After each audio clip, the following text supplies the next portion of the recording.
Hola jóvenes en TV, bienvenidos a nuestra sección de arte, El arte en tus manos. Alfredo y yo los saludamos muy contentos con una nueva propuesta. Pues el día de hoy en nuestra sección Bajo la Lupa pondremos un lugar muy especial. ¿Pueden adivinar cuál es?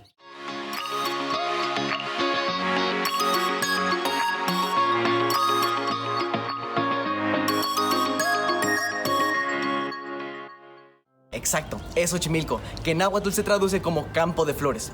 En este se conjugan varias culturas ancestrales, modernas y contemporáneas, y es por eso que también que Xochimilco es patrimonio histórico y cultural. Veremos entonces cómo un lugar tan especial como Xochimilco se ha ido desarrollando a lo largo de los siglos y cómo a pesar de la urbanización y de la modernidad ha podido conservar su identidad cultural. En nuestra sección de los tesoros a la memoria, conoceremos la obra del artista conocido como Dr. Atl, nombre náhuatl que significa agua. La relación entre Xochimilco y el Dr. Atl fue muy profunda y fructífera. El Dr. Atl es muy conocido por pinturas y fotografías de los volcanes del Popocatépetl y el Iztaccíhuatl, varias de ellas hechas desde la región de Xochimilco.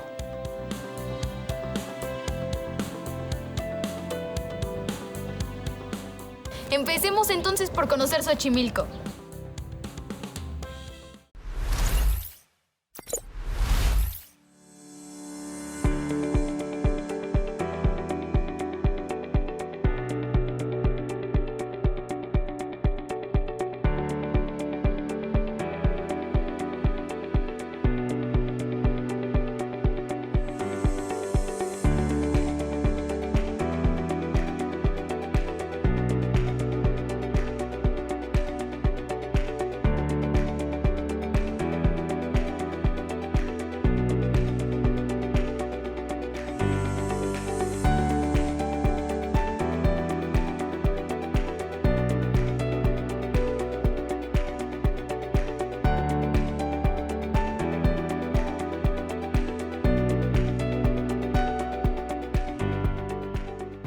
Muchas gracias por recibirnos, maestra Araceli.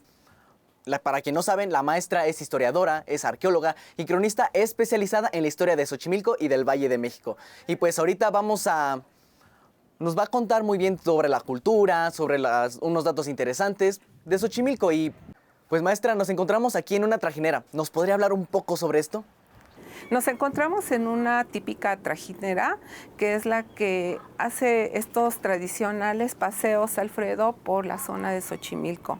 Antiguamente no existían como las vemos ahorita.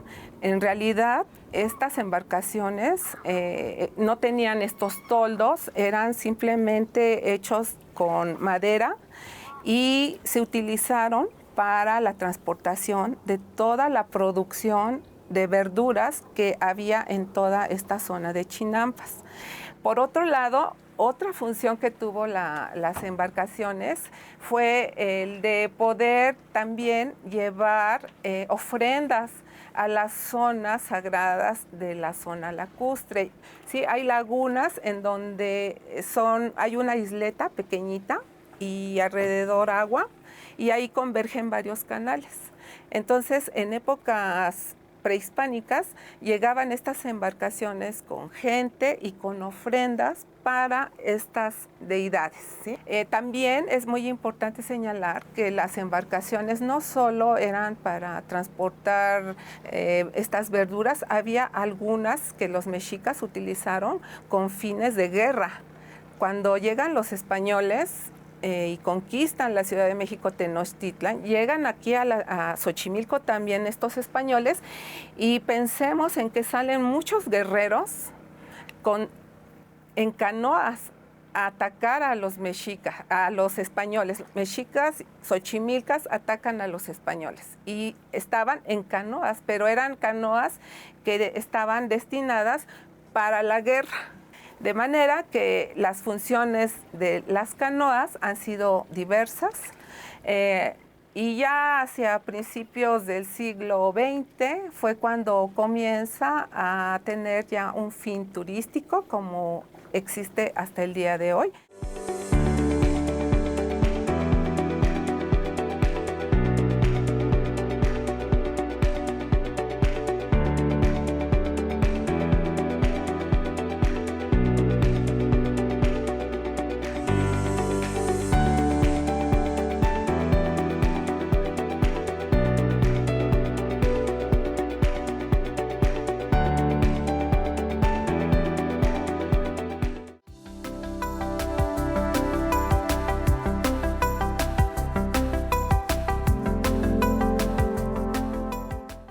Miren, lo que estamos viendo es el resultado de muchos siglos de construcción de chinampas.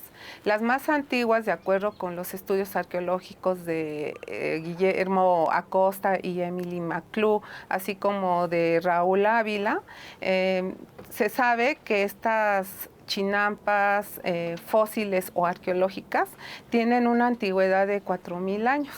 Imagínate cuánto tiempo, ¿no?, de que ya existía actividad en esta zona lacustre.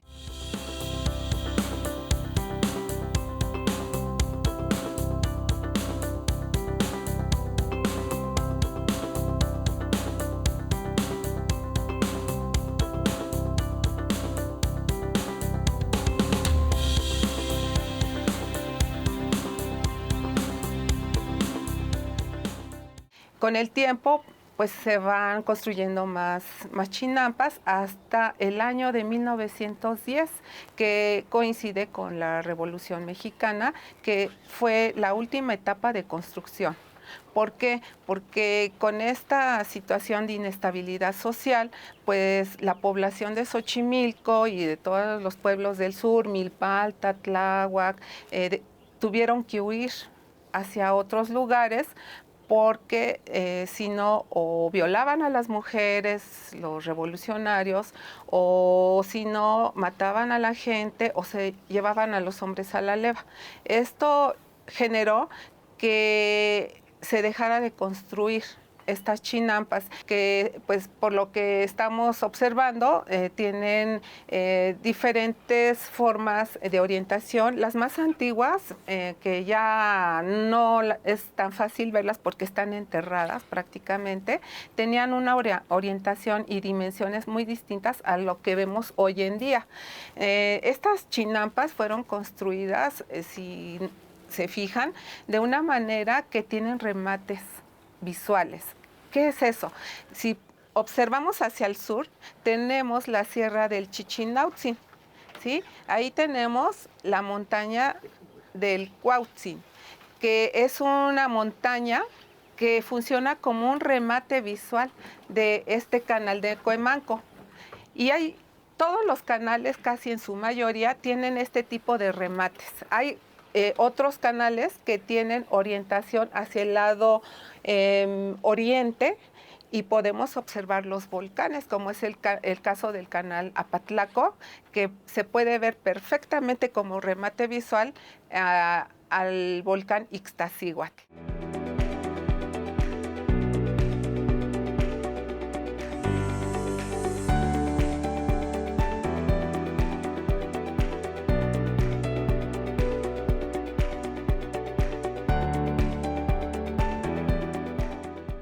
De manera que pensemos por qué tienen estas orientaciones.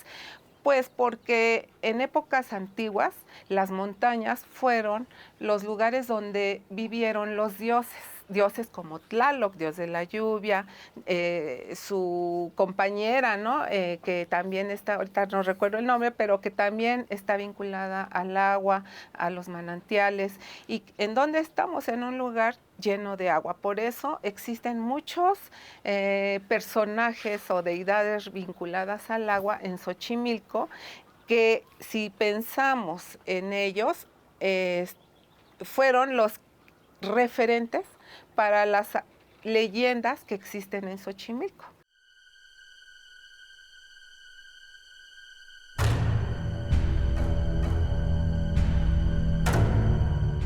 Tenemos a la Llorona, que se aparece en esta zona lacustre. Todavía hay gente que dice que la ha visto aquí en la pista de Cuemanco, o que la ven en algunos de los callejones de los barrios de Xochimilco, del centro, o que la ven en algunos todavía puentes, ¿no? O en las lagunitas que existen. Esta mujer tiene su origen en época prehispánica, en una diosa que es Cihuacóatl. Y Cihuacóatl, de hecho, fue la deidad más venerada por los xochimilcos en época prehispánica. Es una deidad vinculada a la tierra, también al agua, a la fertilidad.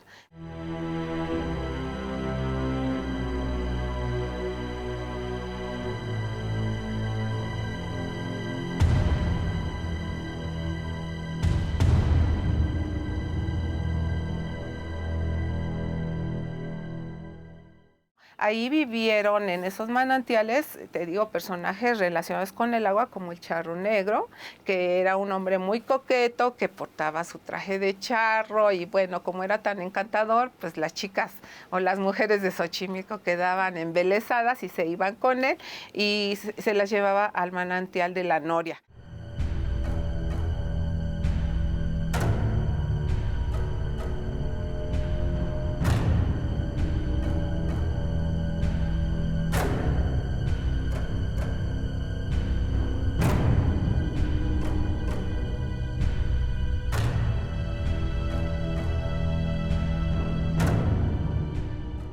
La historia cuenta que, o la leyenda más bien, de que el ingeniero Manuel Marroquí, que fue el que coordinó estos trabajos del acueducto de Xochimilco, resulta que sus trabajadores, cada vez que levantaban los muros para ir encerrando, digamos, el manantial, al día siguiente encontraban todo destruido.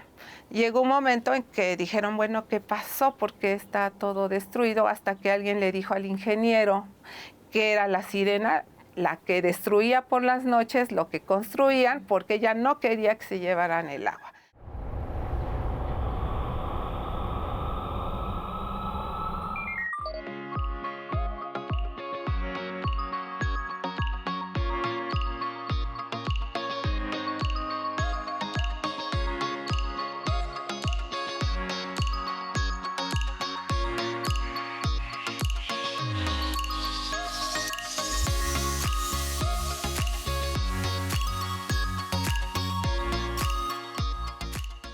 Nos encontramos en el templo de San Bernardino de Siena, que forma parte del conjunto conventual franciscano que se encuentra en el corazón de Xochimilco.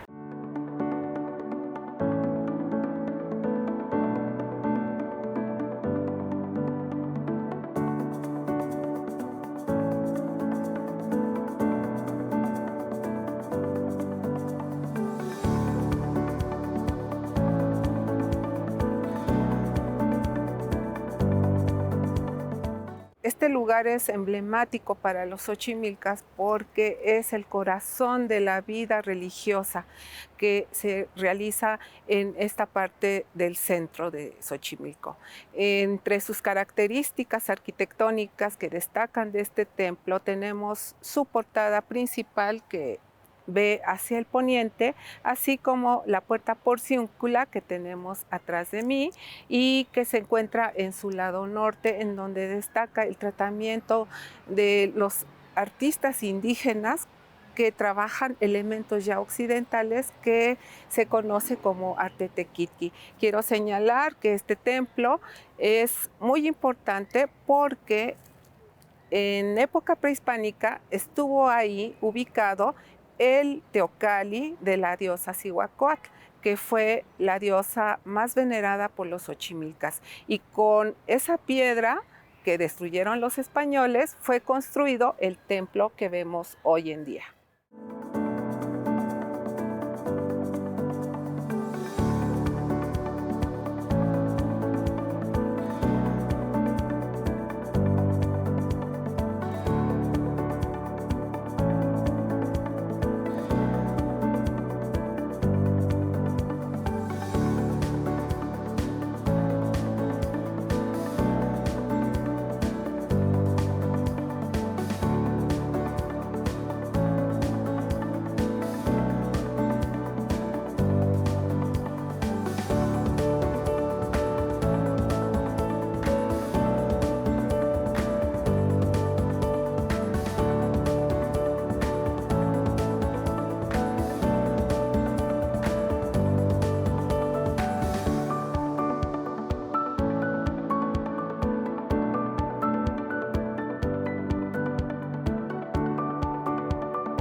Pues mil gracias a la maestra Araceli Flores por esta crónica sobre Xochimilco. Aprendimos muchísimas cosas y nos quedamos con la curiosidad como para visitar este fabuloso lugar en la Ciudad de México. En el camino de Xochimilco hacia Cuernavaca vemos los volcanes Popocatépetl e Iztaccíhuatl. El volcán Teutli, ubicado en lo que hoy conocemos como Milpa Alta y la Sierra de Santa Catarina, es el marco natural de la zona lacustre de Xochimilco. Precisamente, estas son las vistas que hicieron famoso al Dr. Atl como pintor y que se han vuelto tan conocidas en el mundo. El nombre del Dr. Atl era Gerardo Murillo, pero se puso el seudónimo de Dr. Atl porque, como él mismo dijo, quería autobautizarse con el agua maravillosa de su alegría de vivir. ¡Ay, excelente dato, Alfredo! Creo que es momento de que vayamos a conocer su obra y aprender más de este paradigmático personaje.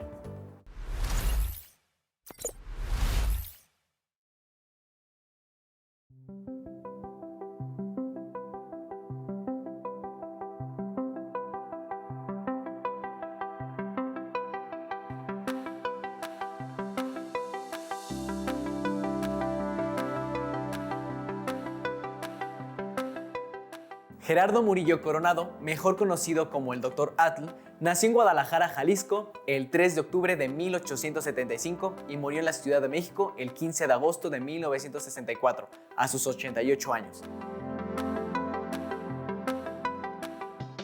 El Dr. Atl dedicó gran parte de su vida rindiendo tributo a la naturaleza nacional a través de extraordinarias pinturas que reflejaban no solo la belleza de los paisajes mexicanos, sino las emociones que en él despertaba su contemplación.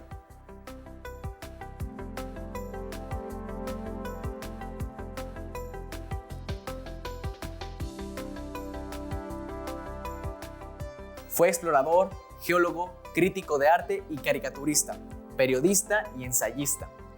Históricamente, es más conocido por su obra pictórica y por su pasión por los volcanes, los cuales estudió a lo largo de su vida y figuran en muchas de sus pinturas y dibujos.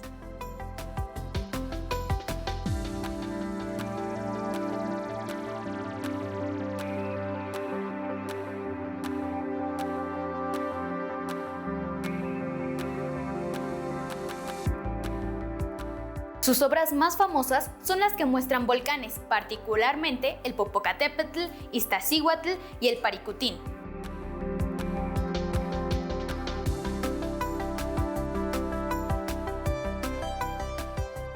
El 20 de febrero de 1943, el Dr. Atl visitaba el entonces San Juan Parangaricutiro, en el estado de Michoacán, y presenció el nacimiento de un volcán llamado Paricutín.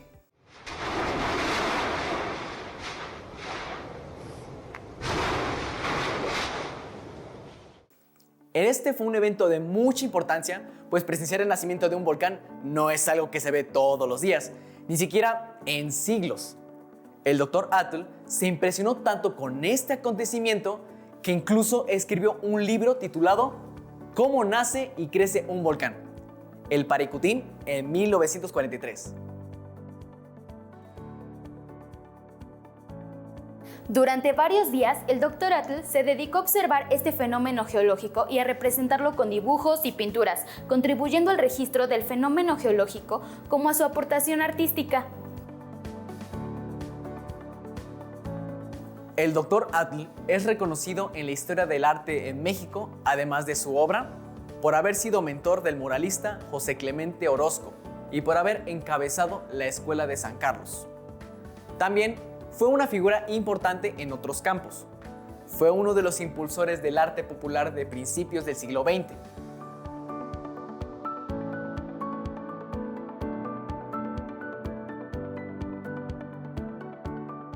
Y en la política fue decisivo para que Emiliano Zapata y Venustiano Carranza pelearan contra el usurpador Victoriano Huerta.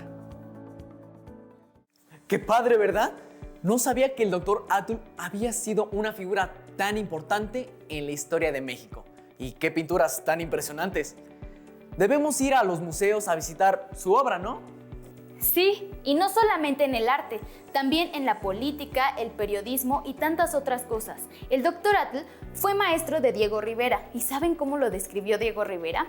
Como prosista y poeta, vulcanólogo, botánico, minero, yerbero, astrólogo, hechicero, materialista, anarquista y totalitarista. Un dato curioso es que José María Velasco fue maestro del Dr. Atl. Fue quien seguramente le transmitió su interés por Xochimilco y el paisaje de la cuenca de la Ciudad de México. Quisiéramos contarles más, jóvenes, pero se nos acaba el tiempo. Nos despedimos por hoy de este programa de arte, El arte en tus manos. Antes de irnos, no olviden que este programa es de ustedes. Participen con Jóvenes en TV, un espacio de reflexión y construcción de conocimiento. Hagan este programa con nosotros. Y escríbanos, comenten y hagan sus aportaciones. ¡Hasta pronto!